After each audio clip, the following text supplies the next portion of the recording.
Yo, what's going on, guys? Koi here. Today we're going to be talking about making the perfect build. Now, I'm totally not touching this system at all. Don't never touch this system. We're only using it as an example, and I'll explain why. But um, yeah, this system's not going to be useful until we actually get catalysts or whatever the crap this thing's called. So, what do you call it? Over here, as you can see, we have the different things. If you don't know, there are very specific things that come with every single memory, such as there are main stats that stay the same on every memory spot. So this will never change. You will never be able to get defense on this one. You will never be able to get HP, and this is how we're going to navigate. A lot of people miss this because they're like, okay, I'll just get attack across the board. That's not how it works. So how it actually works is you want to get attack, then you want to get two of these stats. You want to get the two stats that you need.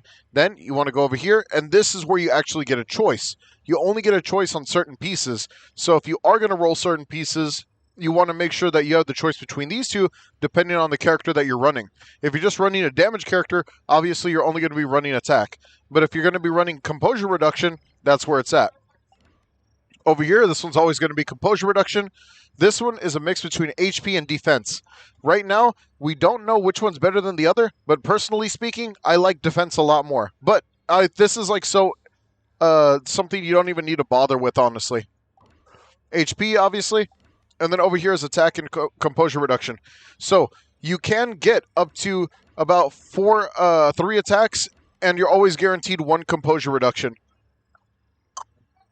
So objective is pretty much to get the perfect build. You need to remember these things whenever you're actually going through your stuff. So let's go ahead and go over here. Whenever we talk about auto builds and stuff like that, and the memory and the will, as you can see, if we go to auto equip, this is literally just a system that you can use if you want to get something more than the other things. Let's say I want rate break and composure reduction, then I would put the priority here, and then I want Eternal Lily, I want Tenacity, Steadfast, all that here, and then lastly this. But after you do that, you get an idea of what you want your build to be. Then you start mid-maxing. So then you go over here. You're like, will chips are the only thing that really mess with these builds, because you need to make sure that you have the appropriate will chips. For instance, I use Eternal Lily. I use Raid Break. Raid Break. You want the chips to normally even out with the biggest amounts of stuff that you need over here. Like, let's say this was going to 7 or 8, then of course you would want to use will chips over spending every single slot trying to roll the same type of thing every time. It's going to be very hard to do that. So over here instead, what you would want to do is you'd want to go back, see what the card is, see what you can possibly get from this. For instance, this one, I could get attack, but I could also get composure reduction. So I'd look over here and I'd be like, oh, that's a composure reduction piece. So I'd put that on. Obviously, this is not a good composure reduction piece, so I'm not going to put it on. But as you can see right here, this one's a good composure reduction piece. And this is for my breaker unit. The only issue is if you want to mid-max and you only get one reroll. So that's when you want to really start thinking about things. You want to be like, okay, I could benefit from this. This is not exactly what I want, but I could benefit from this. I could definitely benefit from this, and I could benefit from this. And I could benefit from this. So I'd roll this until I get what I needed. Obviously, that would be impassioned. Do I need impassioned exactly on this build? Not exactly, but, it's still something that I rolled, and I went with it. Over here, obviously, I'm not going to benefit on defense and HP. If I get defense and HP on a character that I need to actually do a lot of damage with or composure reduction with, then she's not going to really be super useful to me. So I would switch around. I would say something that has a bit more attack and composure reduction, hopefully, like this one. Technical attack, composure reduction, and attack, HP. And then this one obviously is,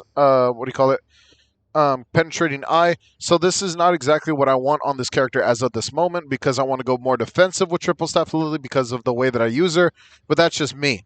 Now, this is how you could kind of mid-max your builds and really understand what you're missing, what you could really get here, what are the most available options to you, and then just go and roll them. Now, how do you roll them? Now, the best possible way to actually roll them is by using your Monster Encyclopedia. As long as you use your Monster Encyclopedia, you'll never have to worry about actually doing any of that extra rolling crap, since we don't have enough content to actually roll that type of stuff with. So, obviously, over here, Carnage Kabuto, he's amazing because you could actually get Impassioned and you could get Mind Reader. It's an 8% chance, but still, 8% is way better than like no percent. And then obviously this stuff is irrelevant because this really just depends on the pieces that you're going for. So over here, this is obviously a instinct piece. This is that type of piece. This is that type of piece. As you can see, they all go in the same corner. So if you're looking for a very specific piece, this is where you start messing with this stuff. So over here, obviously, this one over here. And then over here, what do you call it? We could just keep messing with these pieces and really see what they got. And see, like, I'm looking for more like, let's say I'm looking for like Metal Knight pieces, then I'd use the Metal Knight pieces. This one over here, same deal. Over here, Sky King is probably better, I think. Sky King comes with Steadfast and HP. Okay, I remember now.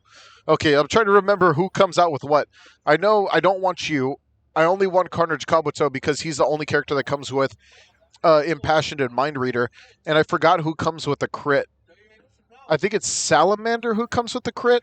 No. Salamander comes with the One Punch Man stuff. I think it's Pluton that comes with the crit. Yes. Okay, so then it's no, this is Resolute Attack. Oh, Impassioned again.